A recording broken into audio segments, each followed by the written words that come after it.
What's up, guys, and welcome to the Sports 2.0 show. I'm your co-host, Will Reed, joined by my other co-host, Grant Mitchell. We're about an hour removed from our morning Parlay Power Hour. Go check it out. It was a great show this morning. Grant, how'd you feel about Parlay Power Hour this morning, and are you excited to get into some Olympic bets? This is our first show talking about some Olympic bets. Yeah, Parlay Power Hour went great. That's all about making bets, and we're continuing the magic. We've got more picks coming up here. I love the Olympics. I was a former track and cross country runner. I coached some high school track kids into college as well. So this is my bread and butter right here. I know it's a sport that doesn't get all the love, track and field, but the Olympics is one of the best times of the year for sporting fans out there. No, yeah, I'm a big fan too. I only ran 1 year of track and field in high school. That was after I did football and wrestling for most of high school, and then I came to the spring season of my senior year, and I'm like, I don't know what to do with my life now. So I decided to get my spikes and hit the track and run some. I did some short distance races. I was a 100 meter and a 200 meter sprinter. I was all right. We looked at my stats earlier on mile split at one point, but yeah, I enjoyed it. I'm a big fan of the Diamond League and the Olympics. I tune into those every year and every chance I can get. I know you do too. So I'm excited to get into some of these bets, but most of my bets aren't related to track and field. We'll get into them. But first thing, subscribe to the Sports 2.0 network. We got a lot of great content for you guys coming up. I mean, we're talking about Olympics here. This morning, we talked a lot of baseball and Parlay Power Hour. We had an NFL training camp show with Grant yesterday, talking about the biggest news around that. And obviously, we'll preview guys on some things coming up for basketball next year, the NBA draft, all that kind of good stuff. So don't miss out on that. Subscribe to the Sports 2.0 network. Grant, we'll get into your first bet here. You got Joshua Cheptegel to win the men's 10,000 meter race, plus 430 odds. That's great value there. What do you think about this one?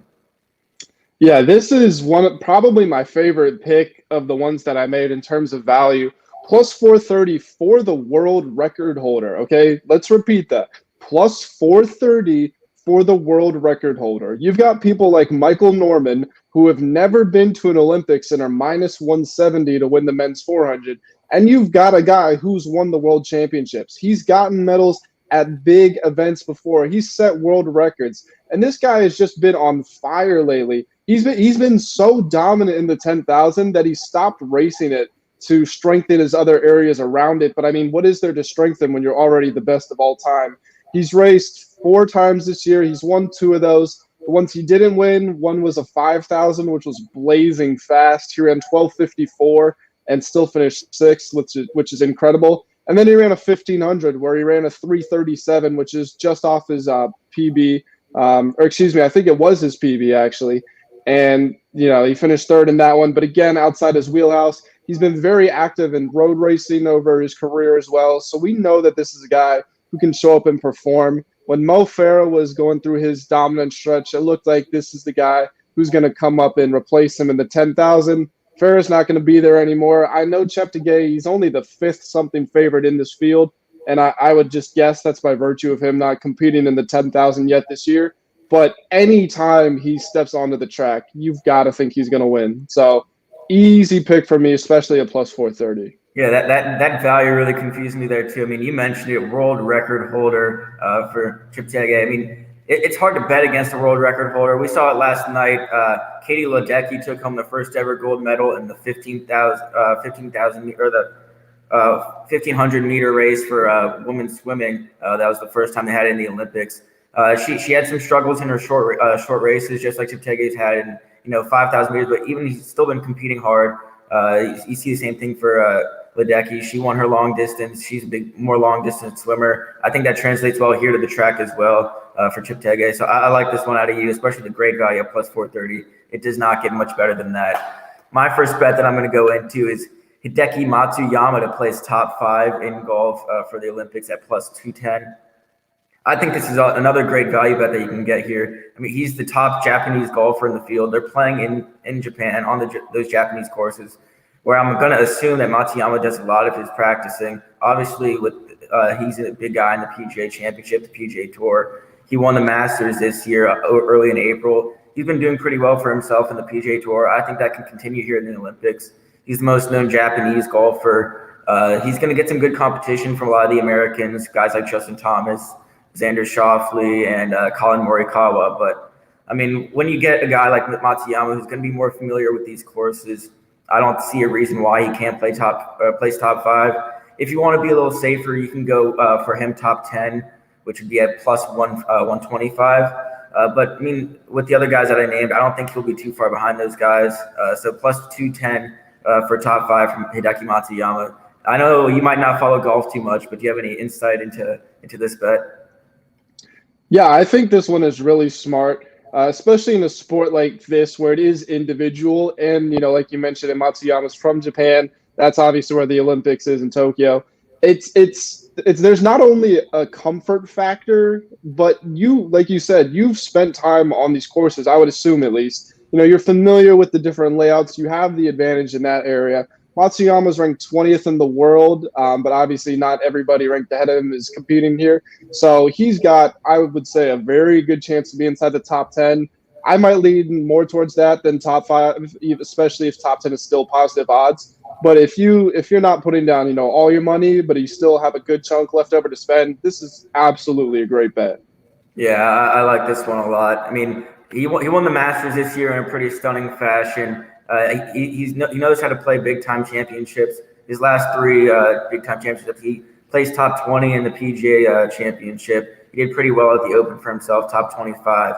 So he shows up at big time in big-time tournaments. I think that continues here in the Olympics. We'll get into your next one. What do you want to talk about next? Do you want to talk about Elaine, Thompson-Herah? This is the questionable one with Shelly-Ann Fraser-Price also in 100 meters. But you explained a little bit of this to me pre-production. You talk more about it to the fans. Yeah, this is a good one to get into here. Now, Shelly-Ann Fraser-Price, I just want to say, unbelievable athlete, unbelievable champion. She's won gold before. She's experienced on the big stage. In no way is this a discredit to her. She ran 10.63 earlier this year, second fastest all time behind Florence Joyner-Griffith, obviously. But ever since then, she's been, as far as judging the presumptive favorite, it hasn't been entirely smooth sailing. She's got a couple seconds in her last 3 races. Whereas you look at Elaine Thompson over there, she has won both of her last races, one of which was against Shelly-Ann Fraser-Price, where she ran a 10.71, which is her personal best and obviously her season best. These two should be very clearly the top 2 in the field. I don't expect them to be challenged by many other people. You could have a rogue. There could be a rogue chance for someone to sneak in and challenge them. Dina Asher-Smith probably being the leader of that group, but I think she's more destined for 3rd here. I think we could see a 10-6 winner, maybe even a 10-5. I would say that's less likely, but 10-6 I think is reasonable, especially with these two having proven themselves. They're Jamaican teammates, but that also means that they're rivals. They know each other well. They're going to want to beat each other. I think Elaine, I just think that this is her time. Shelly-Ann has been there and done it before. Not that Elaine doesn't have experience, but she isn't as accomplished as Elaine Thompson is, as Shelly-Ann is. So I think Elaine gets this one done. I think she sneaks in the upset, and plus 170, even though she's not the favorite, that's still pretty good. So I like her for this one. Yeah, you mentioned that she was able to outduel Shelly-Ann earlier this year. And, I mean, I don't have any problems with this. It's basically just a 2-women race for the gold medal. You mentioned it. There could be someone like Dina Asher-Smith that could sneak in from Great Britain, but you said it perfectly well. She's just kind of racing for her bronze medal there. This is going to be a 2-women race at the top. And getting the second one, Elaine Thompson, at plus 170 odds, I have no complaints in it. So we'll move on to my favorite bet, I think, of this show for me is Slovenia to medal at plus 102 odds. Obviously, the favorites still in basketball are going to be the Americans, despite their loss to France in group play earlier, but they bounced back very strong yesterday against a weak Iranian team. I think they won near 122 to like 66 or something. They absolutely blew them out of the water, but I know you saw it the other day. Luka Doncic put up 48 points for the Slovenian team on their way to a victory in their first group stage match. I don't even remember who they played. I don't even know who else is on the Slovenian team. All I know is Luka Doncic is on the team, and he's going up against Olympic competition. Now, that's no slight to some of the other players, but this is an NBA basketball. They do play a lot harder defense here. Scoring seems to be a bit more of an issue for some of these players in Olympic basketball. You know, the NBA rules are a little softer than the Olympics, but to be able to put up 48 points in your first ever Olympic competition is just beyond incredible. I think Luka Doncic keeps it up at plus 102 odds to medal. I think they're fourth behind the U.S., France, and maybe Australia. Australia's got put together a strong team. France obviously just beat the U.S. They have guys like Rudy Gobert, Evan Fournier, so they've got some good NBA talent. But none of those guys compare to what Luka Doncic is able to do on the court. So at plus 102 odds to medal, I love this one from Slovenia. What are your thoughts? Yeah, any team with Luka on it, obviously, he's familiar with being the guy. You know, we saw it with the Dallas Mavericks in the playoffs. He is totally capable of single-handedly lifting a team around him. And they do have some good players around him. I don't know if you're going to remember this guy, but Goran's brother, Zoran Dragic, is on that team. They've got Edo Miric as their captain, who's a solid EuroLeague player. He's playing in Slovakia right now, or Slovenia. Actually, it's probably Slovenia, judging by the Slovenian team. I don't know. I'm looking at my flags here, and I'm a little confused, but it is what it is. I've seen him play once or twice before. I remember his name. So they've got a decent team. And, you know, at the Olympics, it's not necessarily – I mean, we know this with America. It's not always about who has the most talent. Obviously, that helps. But it's about the team that is able to peak at the right time, have their chemistry right.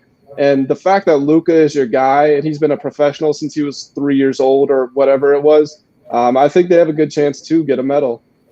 Yeah, and I mean, Luka went out in the first round of those playoffs against the Clippers, so he's had a lot more time to get familiar with these Slovenian guys, unlike some of the Americans that are just getting some of their star players in now after the NBA Finals. I mean, we saw Chris Middleton, Drew Holiday, and Devin Booker just joined the team for their first game against France. And obviously, they came out with the loss there, giving up their lead that they had going into halftime. They did bounce back yesterday. But, I mean, as we just mentioned, the Olympics can be a little different. You know, the play style is a little different. It's more about team play than some of the individual play you get in the NBA. But we could see some contest to Slovenia to medal here. Italy's got a good team. I mentioned it. France and Australia should be good. Spain always puts together a solid team. So that's why their odds are at plus 102. But with Luka Doncic on their team, I've got some pretty good faith in them. We'll get into your final bet here. I love this one. Trayvon Bromell to win the men's 100-meter at plus 110 odds. Give me your thoughts. Yeah, Trayvon, what an unbelievable career he's had. And he's still a young athlete. He's dealt with so many injuries. He's had Achilles surgeries. He's been out. He's been sidelined for years on end. You know, people thought after high school, when he broke 10 in high school, that he was done. He takes some time off. He comes back for college.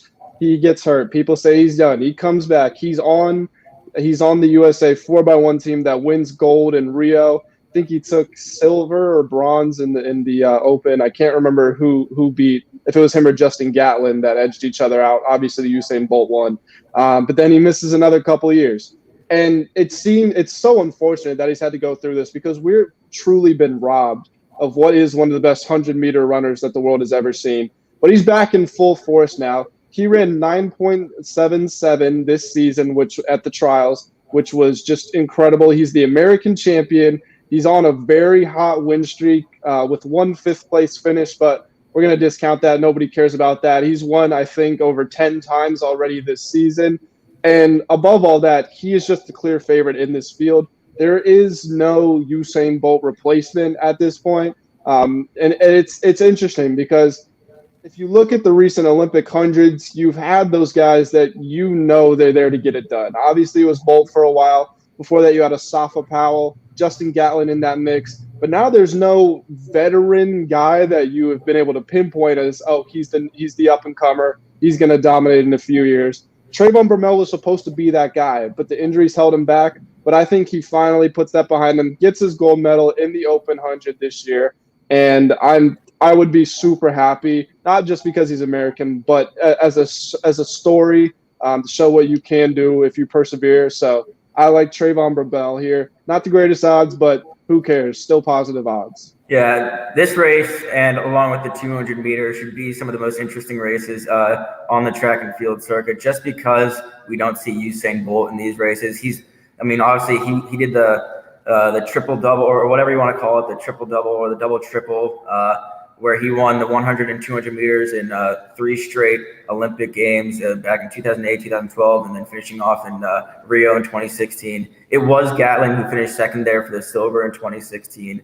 To finish out his Olympic career, but Bromell was right behind him. He's a stunning runner. You mentioned it. He's only lost 1 race basically this entire year where he got 5th, and we can basically discount that. He's the world leader in time, we said, with the 9.77 that he ran at the Olympic trials. He's been great this season. I don't see a reason why he wouldn't win this race. He's going to get some competition from fellow American Ronnie Baker, who was the one person that did beat him this year. But I don't see why he won't come away with this one. He's been the best runner all year. He's in great form. There's no reason he should lose this race. So, yeah, and I have to admit, I'm not – there are actually a lot of sprinters that – I mean, this is very harsh, but we're judging them as favorites to win the gold medal at the Olympics. And there are a lot of sprinters that you can just pinpoint and say, they run fast, but they don't win. And Ronnie Baker might have beaten him. Again, this is extremely harsh, but we're talking about who is the best runner in the whole world. And that is not Ronnie Baker. And it's not Simbine either from South Africa, another very good athlete. He's a veteran. He's got a lot of experience. DeGrasse, if we're talking about who has a real chance to beat him, it's Andre DeGrasse. And who cares what the season times are?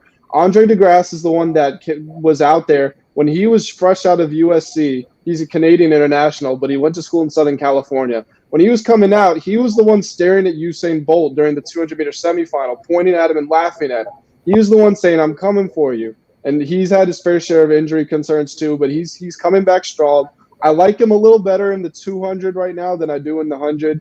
But if there is one person who you would think this guy's a winner and he could pull it off, it would be DeGrasse, and he's at plus 1,100. So he's probably the best hedge bet in this field.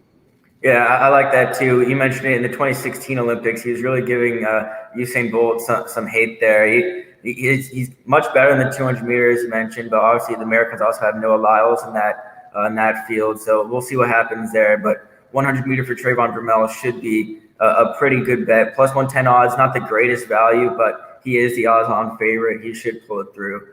We'll get into our last bet here. We'll throw it over into the pool, the aquatic center. Caeleb Dressel to win the 100-meter freestyle. He's the American record holder in the 100 meters, the 50-meter freestyle. He has the best time in the world this year for the 100-meter freestyle. That's why he's at the favorite for plus 125. I mean, there's really nothing against it. He won the gold medal with the men's 4x100 meter, and the only reason the men's 4x200 meter freestyle didn't win a medal is because he wasn't on the team. He decided to drop out and focus on his individual events. Kind of a similar move to focusing on themselves. Simone Biles focused on her mental health and gymnastics, but Caeleb Dressel is the best American swimmer. He's one of the team captains.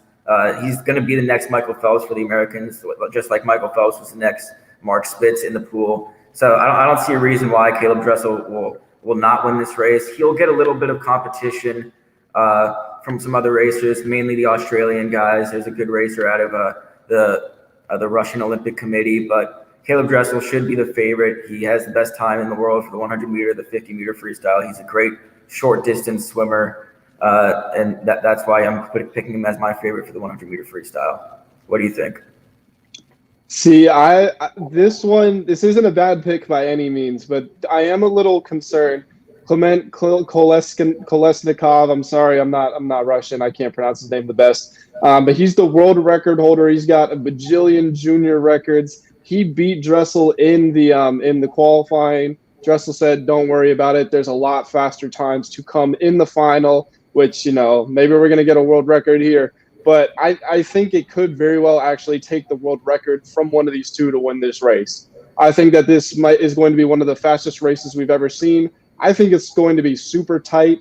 If you look at, this season, the recent results, then, yeah, Dressel has performed better over the season. He's got the world-leading mark.